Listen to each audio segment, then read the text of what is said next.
Hello and welcome to Chats. We're so excited you're here. Thanks for joining us today. I'm Brittany Sweeney I'm the communications manager at the Livestock Conservancy. And here with me today is Jeannette Beranger, our senior programs manager and chicken expert extraordinaire.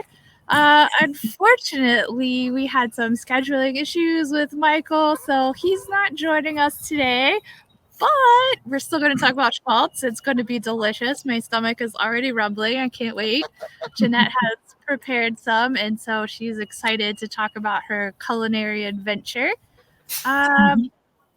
Before we get started, I just want to say thank you to ManaPro. I'm going to play their quick video, and then we're going to jump in. And if y'all have questions, write them as little comments in the chat, and we will get to them pretty soon. All right, stick around. 1 minute. Champions. Oops. Champions. Colleagues. Roommates. And personal trainers. Whatever role they play, they're an important part of our lives. In their quiet way. And their not so quiet way. they keep us young. On our feet. On the go. They pull us back to nature. And push us toward the next adventure. And as much as we count on them, they count on us all the more. To nurture their lives. With the same commitment. To protecting them. Helping them grow. And thrive. Treating them. As well as they treat us. By giving them a little more of our lives. Because no matter what role they play, out here or in here, we're here to make their lives the best they can be.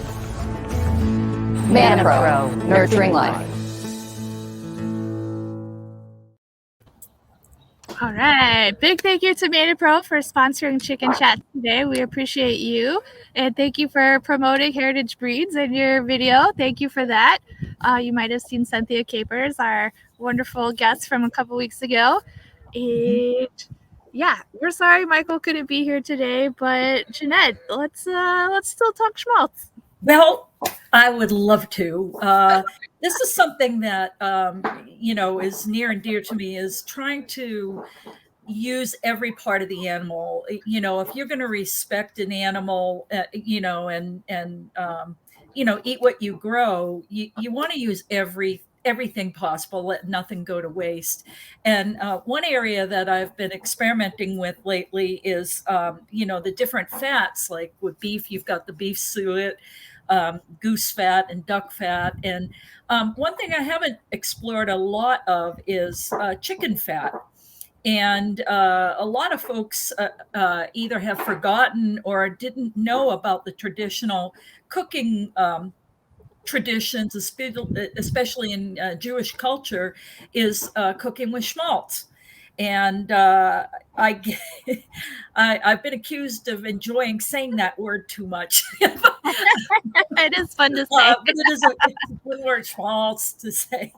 And it's really a beautiful cooking fat. And I came across this wonderful book, The Book of Schmaltz, that Michael had written. And it is full of not only how to make the schmaltz, but to different recipes you can use it in. And so first off, when you're creating the schmaltz, it's not just the fat, it's mixed with some onions and then it's brown. So the basis for this is you're going to take all of your chicken skin and fat and you're going to render it. And so that means you're going to slow cook it under low heat, and you want it to kind of brown, but you want it to be golden. You don't want it to be like brown, or burnt, because that ruins the flavor. And you're going to throw some onions in there, and then as you slow cook it and you get that beautiful golden color, then you stop cooking and then you separate out the liquid fat from the skin and the onions. The neat thing is save the skin and onions, because you're going to chop that up and you can use that also in some recipes. And so schmaltz is really flavorful, and especially with heritage chickens. I don't know if you could bring up the picture of that fat hen that I had. The fat with all that beautiful. It's got the no the it's got the oh, guess it isn't in there. So, anyways,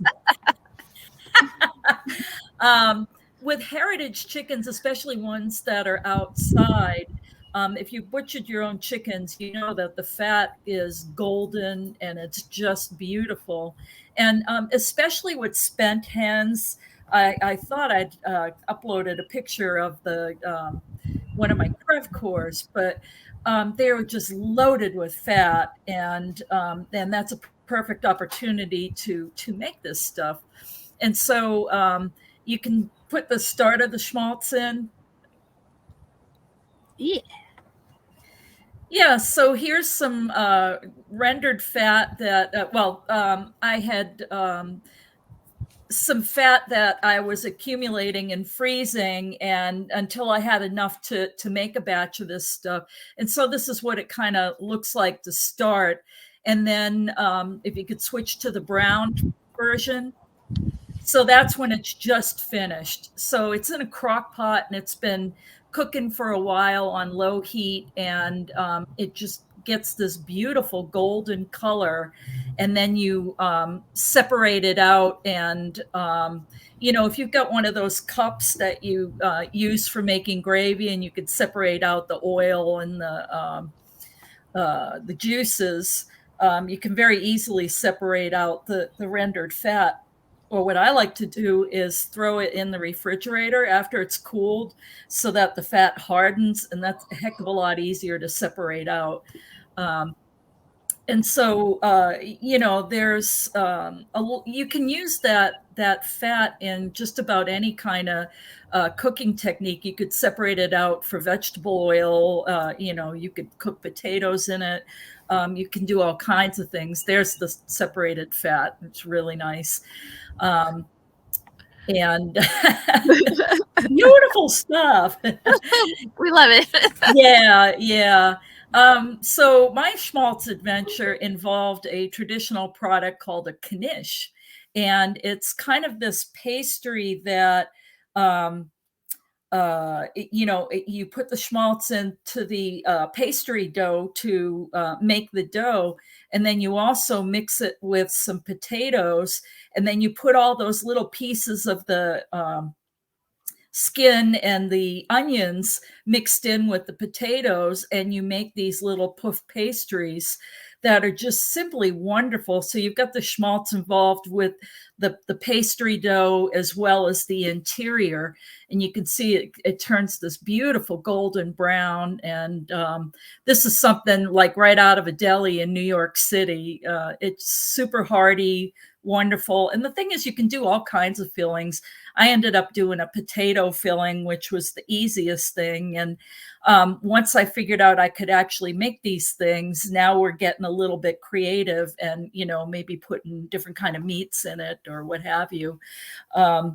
So it was a lot of fun to do. And the knishes themselves make a whole meal, very hearty, goes great with the salad. Traditionally, schmaltz was made not only with chicken fat, but also with goose fat. And, I imagine you could do it with duck, but with traditional Jewish cooking, it's typically with the chicken or the goose. And I was going through Michael's book, and, some of these recipes you might have heard of, like, matzo ball soup. Schmaltz was very much a part of doing that. And then the book has a lot of stuff that I have never heard of before, Heltzel, or I have heard of kiszka. That was popular in Polish cooking. My grandma was Polish, so I think that's probably the next thing I'm going to do, which is kind of like a sausage that you put together. But it's a beautiful book with great photographs, and I found that the recipes were really easy to follow. And so if you're interested in getting a little bit creative with your cooking, I'd highly recommend getting the book if you want to try something new. And, if you've got birds that aren't particularly fatty, you could save it. Just put it in the freezer, put it in a baggie, and just accumulate your skin and your fat. And after you've got a good bunch of it, then you can do your batch of the small Schmaltz. And the thing is, you can then freeze it and use it in the future. But it's a cooking tool that really surprised me a bit with the flavor and the versatility. And so I was really hoping Michael was going to make it on, because I was going to grill him about some of these recipes. And what was really neat was, his book was inspired by a neighbor who was deeply involved with, traditional Jewish cooking. And it's a wonderful story about their collaboration in creating this book. And hopefully we'll get him on a different show and be able to grill him then. He's not off the hook yet. But does anybody have any questions, or you want to share anything with your experiences with chicken fat and using it for anything in particular? Absolutely. Well, right now I don't see any, but if anybody does, type them in. We'd love to get to them. It doesn't have to be about Schmaltz. It could be about any kind of chicken cooking that you've been doing. I love to eat. Jeannette loves to cook. So yeah. Well, the newest thing that I've gotten into is it's called spatchcocking. Oh yeah. Your husband's the one that introduced me to that. It's a method that's great for younger birds, and it's basically removing the backbone of the bird, and then you kind of butterfly the bird. And at my farm, my husband's learned when he's processing the birds, he can spatchcock them, and then the evisceration goes a lot faster. And it's particularly useful for younger birds because sometimes their body cavity is so small, your hand has a hard time going up there and doing a good job of eviscerating. And with the spatchcocking, it cuts processing time in half. Oh, wow. And it's not like you throw the backbone away. We use that for stock and soups and things. And the spatchcock bird is absolutely wonderful, easy to prepare. You can do any kind of seasonings, and, you just brown it on the stovetop real quick and then stick it in a hot oven for like an hour. And you've got this beautifully juicy, wonderful bird. And we've done that with birds that are 6 months old or less. So this is going to be for a youngish bird. I wouldn't do that with anything older than that, because you need longer cooking times on lower heat for that. But it's worked really well for us on the younger birds. And I've been doing a series in our newsletter, and so some of you might have seen that. I've been really interested in understanding cooking, especially chicken, in all different stages of life, because there's really a product for every stage. And it's when people say the bird's tough, it's not the bird, it's the cook. Because if you know how to cook the bird properly, it's not tough. You just need to understand proper cooking techniques.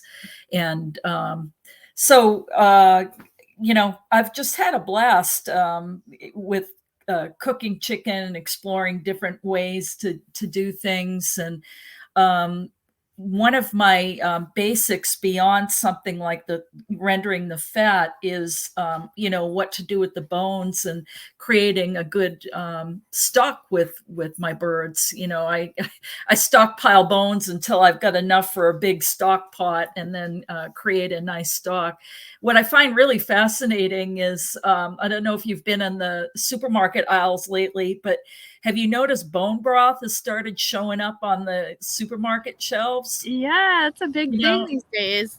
Yeah, well, it's just stock. Bone broth is stock, and rather than paying $2 for a little thing of bone broth, you can have a couple of gallons of it by just saving your chicken stock. And I do like to cook it for a long time too. I feel like I'm kind of a alchemist, with my stock, and I'll cook it for like a couple of days. I'll be doing housework or whatever, and it cooks all day.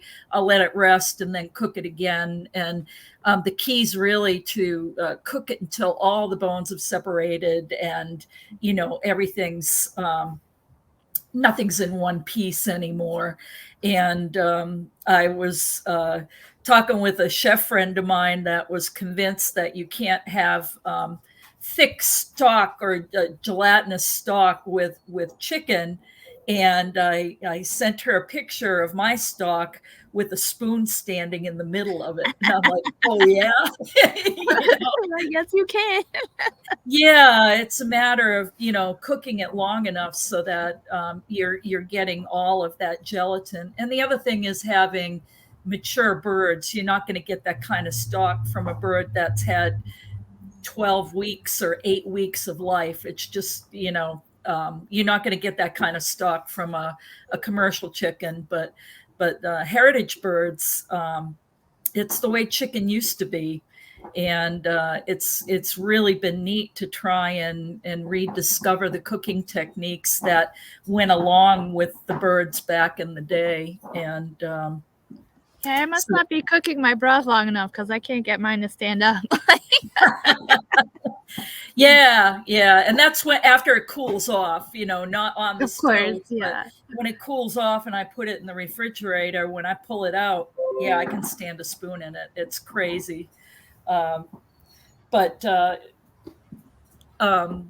it really, there are just so many things that you can do with the birds. And I've also discovered a hammer. I don't know how many people have a pounding hammer in their kitchen, but that's another thing that if you've got meat that's a little bit tough, you can, pound it. And that way it tenderizes it a bit. And then you're able to do higher heat cooking methods, like Parmesan or things like that. If you've got an older bird, sometimes our old hens are thin. And so we'll just harvest the breasts and then put the rest for stock. And those breasts you can cook if you tenderize them and, hammer them a bit before you go ahead and cook them. But I just got a message from Michael. He might be joining us. Okay. It has to be that Eastern versus Central time. Yeah. Anyway, I love to cook, if you can't tell. I also think that chicken is largely, they are what they eat. And I think birds being outside and being able to eat bugs and forage and get sun and run around really improves the flavor of them. And it never ceases to amaze me how good homegrown chicken is. When I'm stewing a chicken or slow roasting a chicken in the oven, I'll put it in a Dutch oven and put that in my oven to slow roast. And I can go out of the house and walk, 100 feet away, and I could still smell that bird cooking. It's just amazing. Yeah, it stuns me every time. And I love the smell of the house when I'm doing like a slow roast in the oven. It just everything so much better. Well, yeah, and and the eating experience, you really can appreciate it better because you grew this. This is your effort, and sometimes my husband and I, we will just have a meal and not talk because it is so good. I just can't talk. I'm like, oh my word. And we've been raising birds on our farm for 16 years now. And I still get that same, excitement about the flavor and the taste. And in many ways, it's spoiled me when I go out now, because I go to a restaurant and it's always, I could do better. Yeah, even with the simplest things, So it's definitely worth the effort. And how are we doing with Michael? Hopefully, I sent him the link. Hopefully, he'll be on in a minute. We'll just keep talking about chicken, There's nothing better than being like, this chicken was grown by me. I get to eat it. Like, it's just something special about that. Yeah, yeah. What's really funny is that, I've got folks standing in line to get anything I produce, whether it's an old hen or a rooster or a young bird. I've got folks lining up for them, because now that they know how to cook them, and that makes all the difference in the world. And any bird can be a really pleasant cooking experience as long as you know how to cook it. So I'm hoping folks are reading the series that I've been writing, because it really will kind of give you hints towards how you should be cooking the different. We're going to have Amelie's decided to say hi. Hi. Come on, Mom's got to go back to work. Yeah. I don't know if I ever told you, her registered name is Modern Family Standards I Love Chicken. That's her registered name. Growing up on a chicken farm. Chicken. Some of the other things that I like to do is pâtés. And this is another thing that you can do with older chickens, and that's you're going to slow roast them and pull them apart like you would like a pork barbecue. And you can make what's called a country pate. And if you've got some of, especially the goose schmaltz, or even just goose fat or duck fat, you can mix it in and country pate. And if you've got some of, especially the goose schmaltz, or even just. Hi, Michael. We're so glad you're here. I'm so sorry. Can you hear me? We can. Okay, good. Oy, I'm so sorry. Ever since COVID, my whole sense of time has been thrown off, and I don't check my calendar, and I apologize. That's okay. We've all been there. It's taken me like 10 minutes to figure out just how to get here. I mean, I'm in my writing outfit now, and I'm in my New York studio apartment. But I've loved listening to the chicken talk while I'm frantically trying to join you. So sorry. That's okay. You're here now, and that's all that matters. And we're so glad you are. Yeah. Well, I'd given a brief introduction about your book, and I got the book here. And I was wondering if you could talk a little bit about how that book came to be, and your relationship with your neighbor, and how you, Lois, and how the book came to be, because it's a fabulous book. I just love it. Thank you so much. I love it too. And it was a fall afternoon, and we were at a neighbor across the street was having a pizza party, and the neighborhood was invited, and our neighbor a few doors down, Lois Barron, said, "I've got to go. The high holy days are upon us. I've got to go make schmaltz." And I'd always, I knew about schmaltz, but I never worked with it, never knew it. And I thought, wow, I've got to find out about this stuff. I mean, I had been devoting myself to pig fat for so long and writing charcuterie and everything like that, that when she said, and also it's part of my abiding love of fat generally, especially in a country that fears fat.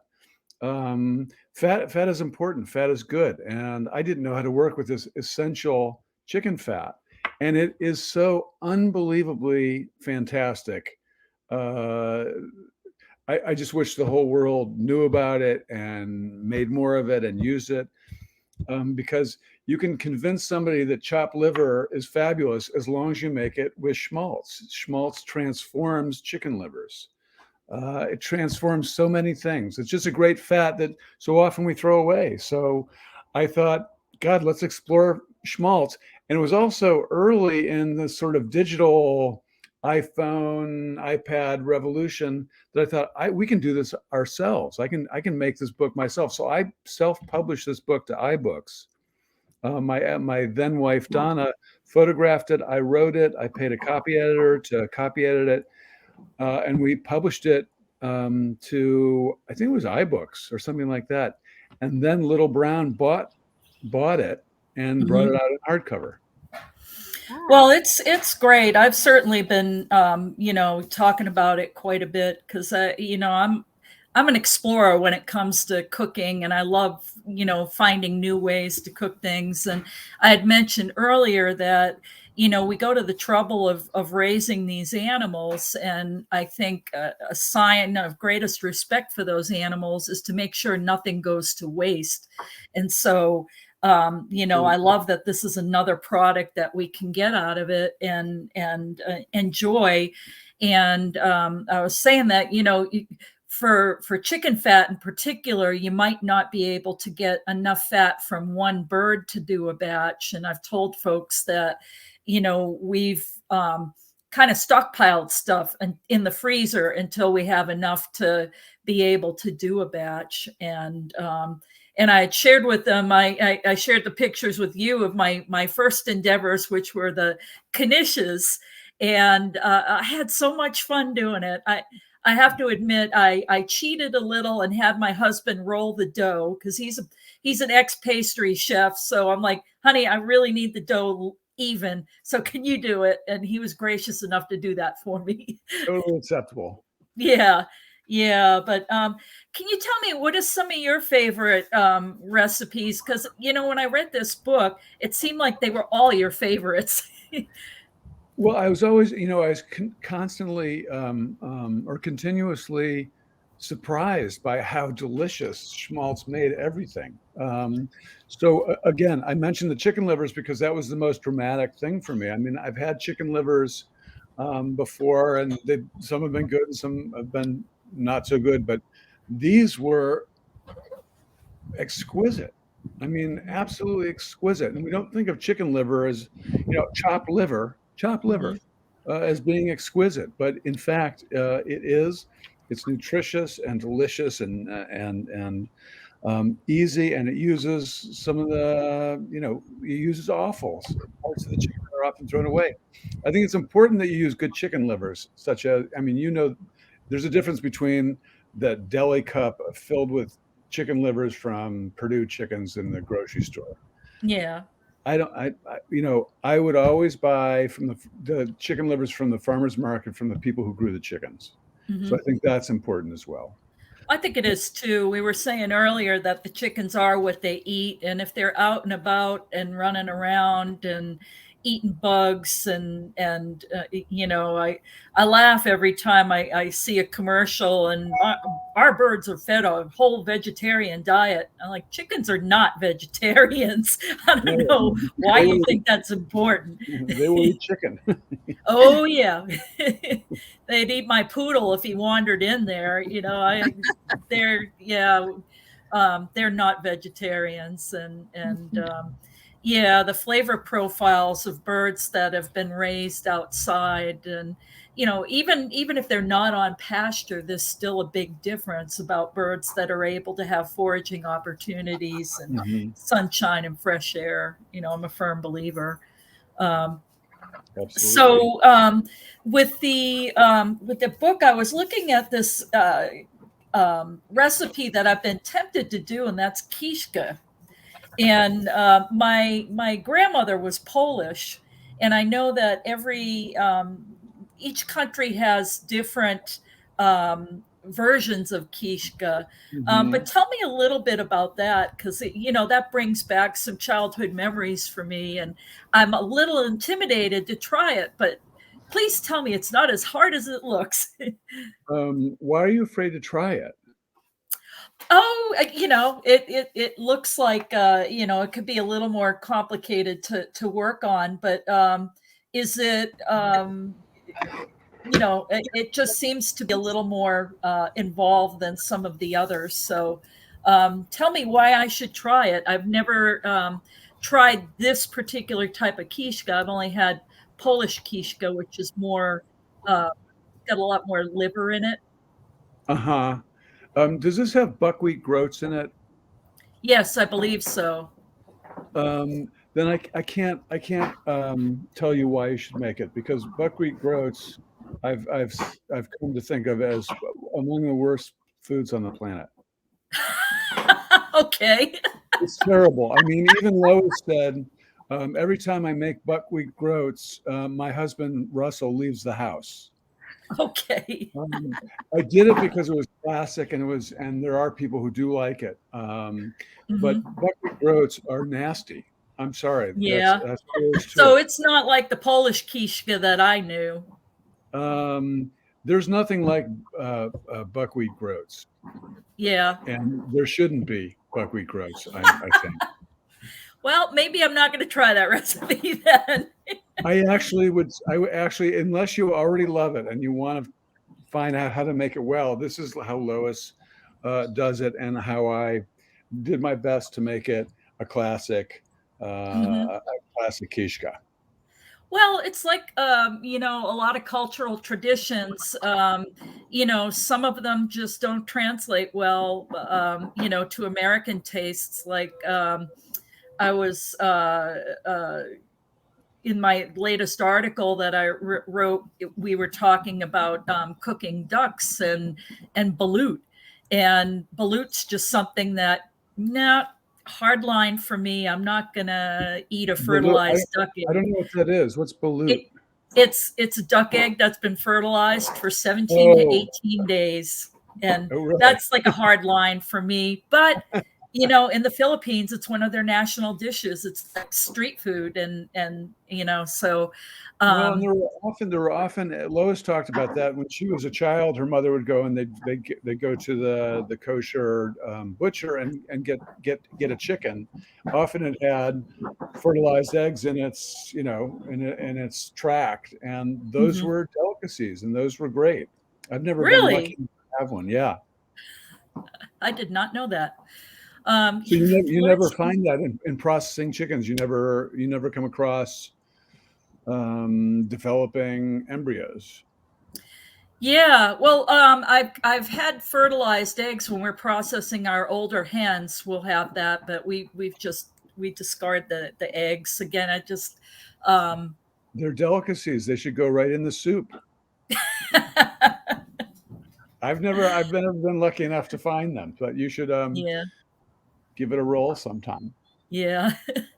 I wanted to talk a little bit about, the cultural aspects of this. I wrote a little bit about Schmaltz in one of my articles, and I got the nicest letter from one of our members who said, I was reading your article and saw the stuff about Schmaltz, and he had a 70-year flashback to his grandmother, and he said it brought him so much joy recalling that, and it was something he had forgotten for so long. And what does this mean culturally? We talk about the animals' connection to our culture and the food to culture. Can you talk a little bit about how does this fit in with Jewish culture? Well, yeah, as Lois told me, it's like the thread that runs through the entire history of the Jewish culture. I love that 70-year flashback, because that's how powerful food is. That's how powerful, especially smells and taste are one and the same pretty much. But smells we register in our limbic system, when one of our the ancient part of our brain. That's because it's so fundamental to our existence. It's why you can smell something and be transported to a different time. I went back to my college not long ago, Duke University, and when I entered my dorm room and the dormitory, Buchanan Hall, and I smelled it as distinctive bricky, dormy smell.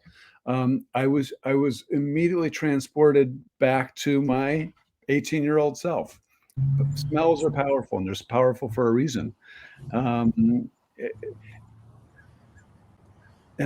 this particular fat is, I don't know, it's just I think partly because it's so distinctively flavored. Because it's an animal fat, you can get hotter, because it's got a richness to it that you don't get with other fats. It's I don't know. Lois kept saying it's just special, and it is just special, and you can't know it until you actually make it. So you make it with onions, make your own. You can buy Schmaltz today at stores and at Whole Foods, but it's not the same. It has to be, freshly rendered chicken fat with onions that brown and color and flavor the fat. There's just nothing like it. I hear chickens. It's my geese, actually. Oh. Yeah. Brittany, could you bring up that picture of the brown schmaltz? And I'd love your opinion. Was this too brown, or was it right? That was right before I shut the heat off. No, that looks gorgeous. That looks gorgeous.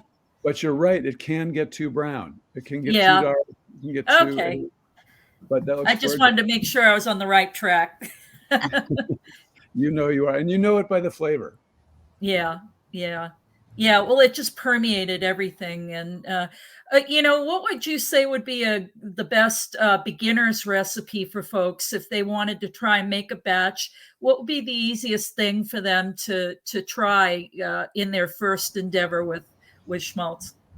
Schmaltz, again, I go back to the chopped liver. You really see its power there. Matzo balls, that's another great one. I did a regular matzo ball, and then I did a sort of very fancy matzo ball soup by making a chicken consomme. Mm-hmm. I would do that too. Nothing's hard in cooking. Some things just take a lot more steps than others. Mm-hmm. So I don't like saying what's easy or just look at the number of steps that you have time for. Don't try and cook what you don't have time to cook. Otherwise, you'll just be frustrated. I tell people that with making sausage as well. Don't try and make sausage in between picking up your kids from soccer and, cleaning the house and all that. Give yourself time. Allow enough time. Clear your surfaces. Be organized. And no part of cooking is difficult. What are some the cookies in there? I thought were fascinating. I enjoyed those. My assistant at the time, Amelia, helped me create those cookies. What are some of the other recipes in there? I don't have my book. I'm all over the place these days, and COVID I just so happen to have a copy. So let's see here. Like the knishes were fun, but the dough is tricky. So that's one that's difficult. I would say that is more difficult. Yeah, it helped to have my husband help me with the dough a bit. Let's see here. Yeah, so you've got the traditional recipes, and you've mentioned the matzo balls and the chopped liver, egg and griebeens spread, and potato kugel looked actually pretty good. I'm so hungry. You're just saying these things. Yeah, kreplach. Is it kreplach? That's a kreplach. That's a good one. Those are basically what they call them, Jewish pot stickers. They're dumplings. Uh-huh. Yeah, that was going to be my next one to try because they looked really well. Yeah, I would do those. Then there's one that's interesting, the Helzel. Oh my goodness, that's the traditional sort of Sabbath meal, correct? I believe so.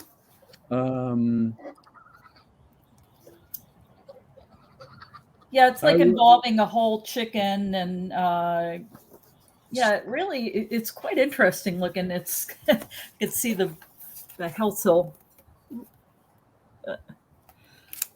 Oh my God, that is. There's That and what is the what's the Sabbath meal? That's one that I'm proud of. The one that's a long braise. Oh, the cholent. Cholent. That's right. Cholent. Yes. I'm sorry. Yes. I'm such a boy. There we go. Yeah. I wanted to make that really tasty because it's got such a bad reputation in Jewish culture because people did it thoughtlessly. So I love that recipe. Yeah. Mhm. Yeah, it's kind of like I think of mutton when you say that about cholent, because mutton's got a really bad rap, and it got that way because people didn't take time to prepare it properly or to hang the animal properly and age it before you consume it. And so being mindful of the steps it takes to make a good product is going to go a long way. And mutton's one of my favorite things to eat. I love it. And you just say the M word and people are like, oh, and theyve never had it, or and that's a whole nother story we'll talk about during sheep month. But yeah, you're right that a lot of our impressions of food happen after we've had a bad experience with them. Mm-hmm. Because people don't take care to cook them well. So there's almost nothing there's no dish that is well known that isn't delicious if properly prepared. Mm-hmm. Yeah. Yep. Well, it's been a great chat. And what other books are on the horizon? Are you working on something right now? Yeah, while you were beginning, and I was in another world, it was the world of cocktails. So I'm doing I wrote a book called Ratio, the simple codes between the craft of everyday cooking, which breaks everything down into ratios. Which, by the way, is on sale on Kindle on Amazon for $1.99 if anybody wants that. All right. It's but I'm working on a ratio cocktail book, so that's. And I'm also working on a meat pies book, a savory pies book, rather. Oh my gosh, I'll have to get that for my daughter.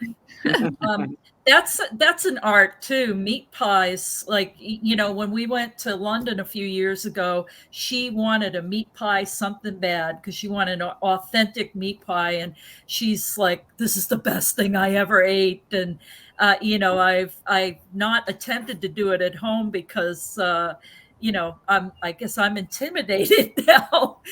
So yeah, I'll look forward to that book. When is that coming out? That one, everything's been screwed up by COVID, so it's not coming out for it. It won't be out till fall of 2023. Oh, okay. So right. A little more than a year. But if she's in London, she should go to the Holborn room or the Holborn dining room and their pie room. It's some of the best pies in the world are being made there. Oh, okay. That's exciting. Excellent. Well, do we have any questions, or we've got some comments? Let's see. Hi, Zach. Thanks for joining us today. We're glad you're here. Zach says Polish grandmas are the best. Zach, is that the Zach? My old friend Zach? Kaczynski, it's possible. Looks like a chef there. Also says when you're making the buckwheat groats, to dry toast the buckwheat before using it in a pan, similar to how you would a whole spice for better textures and flavor, in his opinion. You're a better man than I am, Zach. Good to hear from you, by the way. And oh, I see. Yes. And say hi to Amelia for me. He says, yes, hello. I guess, Jeannette, when you were talking about mutton, people freak out and want mint jelly. No, I'm not a fan of mint jelly, No, not with mutton. I mean, I can see mint with nice lamb, but mutton needs to be cooked forever and cooked to death. And yeah. Well, I'd have to disagree with that. Although my favorite dish with mutton is Scotch broth. I love Scotch broth. So do I. But But thank you so much. I'm sorry for the timing snafu, but I'm so pleased you were able to make it on. And thank you, and thanks for being forgiving. I'm so sorry. Oh, that's okay. But I hope folks that are listening will try this product out and make it for yourself. It's real easy, and Definitely. Again, yeah, paying respect to the animals and using everything, so we're not sending anything to waste. And Absolutely. you gotta love that. Yes. Yeah. So thank you again. And Brittany, do we have any housekeeping to take care of? Thank you to Michael for joining us today. Did you have anything else you wanted to plug? Me? No. Happy to be here. And again, apologize for my tardiness. Well, I'll plug for him. I get his new e-newsletter, which is always fun to read. So, thank you. Yeah. Excellent. And if you're looking for that, you can find Michael online at Ruhlman.com. That has all of your books and all of your web stuff. So please check that out and buy some of his books, especially Schmaltz, which we are loving. It's fabulous. Big thank you to Mana Pro for sponsoring us today. And thank you to all of our members and supporters who are tuning in and supporting the Livestock Conservancy. You make programs like this possible. So thank you so much. If you're interested in becoming a member and you're not a member, you can go to livestockconservancy.org. We'd love to have you join us. And I think that's all of our shameless plugs for the afternoon. Jeannette, is there anything else that I'm missing? No, I think that about covers it. This is our final talk for on chickens and Chicken Month. And what are we moving into next month? Is it Cow Month? Nope, not yet. We're moving into rabbits. So we'll be talking about rabbits next month. And next week, we'll be talking about Marketing Monday. So setting up a e-newsletter and how to talk to your audience through email and newsletters like that. So we hope that you'll tune in. Hope everyone has a wonderful afternoon, and we'll see you later. Bye. Thanks a lot. Bye.